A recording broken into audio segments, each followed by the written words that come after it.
All right, so we're working on our Pontiac 350. We're trying to figure out why it is locking up. It locks up. I've got 270 degrees of rotation before it binds, and I can turn it back another 270 degrees and it locks up again. So I've got the oil pan off of it, and I've already flipped it upside down to see if I saw any spun bearings or anything. And I know that there's nothing going on with the windage tray, and I'm just kind of at a loss here until I hate to take it all the way apart, because I really don't want to put it all the way back together since it is a Dyno Mule. But I think what I'm going to do is pull the intake off and the valley pan and see if I see anything that way. I've scoped the tops of the pistons with my bore scope, and I don't see anything going on there, but it sure feels like maybe somebody dropped something down the intake manifold or something, and it's got it like a piston stop, but I can't see anything like that. So I am going to get the intake off, and we'll see what it looks like from there. All right, get the intake manifold off. It had some stainless ARP bolts in it. I guess when they put the Performer intake on, they decided to ante it up a little bit. Looks like we had some water down our runner at some point. Pretty nasty looking. We'll get this valley pan off. Well, aside from the typical baked on oil appearance, this thing is pretty clean inside. I still don't see why we're locked up. So I'm gonna dig just a little bit further. And I mean, hate to take it all the way apart. My goal was to, you know, put it on the dyno just for a good humorous dyno session. But if it's not apparent, you know, with a gasket change or something silly that I could have fixed real quick, those drains are going to be going down the toilet pretty quick. Let me see what my next plan of action is. All right, driver's side head is off. Still not seeing anything. I was kind of even hoping to see like a valve stuck in a piston or something, but aside from some water and some nastiness down in there, I'm not seeing nothing.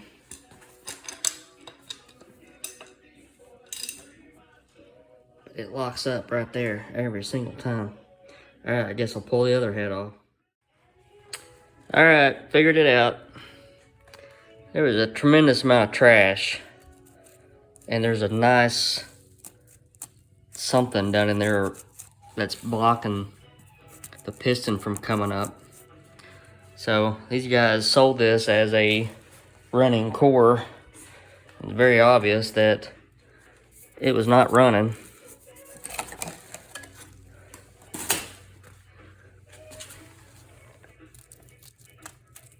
It's pretty nasty junk. That'll all clean up. Just as long as, man, I have no clue what that is. I've never seen anything like that before.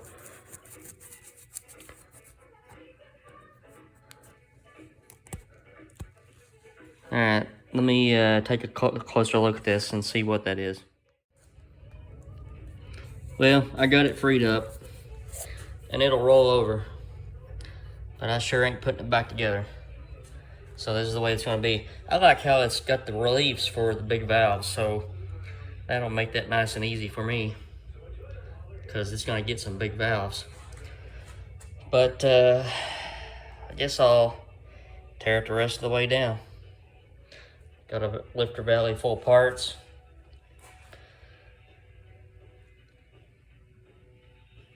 There she be. All right, onward and upward. Still onward, still upward. Got it freed up. Everything rotates easily. Water pump is off. distributors out. So I'm gonna work on getting the lifters out, balancer off, timing cover off. Isn't this beautiful? Just want to point out something else. On Pontiacs, this is actually the VIN number for the car that this came out of. If you look closely, every block has a engine code. This one says YU. And if you look up YU for a 1970 350, it came out of a Pontiac Tempest. And automatic transmission, and that's probably the VIN number of the car. So there's that. One cool thing about Pontiacs is the balancer is a slip fit. So no balancer tools needed to put it on, no balancer tools needed to pull it off. So it's just a slip fit. Got our timing cover off. Real nice. I wonder if that's the factory timing set. Does anybody recognize any of these part numbers? I don't know. I'm gonna get this the cam bolt out, eccentric off, and we'll pull the cam out. I did see, I can't see it now, but it looked like the cam was for a 326 for any like early 1960s to late 60s or something. So I'm wondering if it's just like a universal cam that they stuck in their smaller displacement engines. Maybe so. We'll see in a minute. Alright, some cool more Pontiac stuff. It does use a cam thrust plate, and the cam has a Woodruff key in it. That's what locates the timing set gear. Alright, cam is a 537 441. Looked it up, it is a Pontiac camshaft. It smells like dirty feet. Can't wait to get this junk out of here and cleaned up. I had to do the trick where you pull the lifter up, and the lifter will only come up so far because they're worn.